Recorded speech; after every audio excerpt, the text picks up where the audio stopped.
مرحبا بكم متتبعين الكرام، سعيدة برؤياكم في هذا الموجز الإخباري.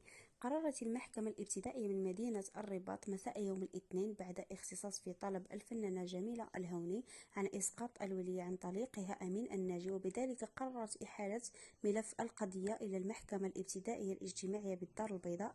وأبرزت مصادر الإلكترونية أن محكمة بالأسرة قضت بعد الاختصاص وأحالت الملف الذي شغل الرأي العام إلى المحكمة الاجتماعية بالدار البيضاء، أخذ بعين الاعتبار عنوان إقامة الأب أي الممثل أمين الناجي. ورفعت الفنانة الهوني هذه الدعوى ضد طليقها بعد محاولتها منع إقناع طليقها باتخاذ الإجراءات الإدارية اللازمة بصفقته ولي أمر ابنها ليتمكن من الدراسة بالمدارس الأجنبية ومن الحصول على جواز السفر.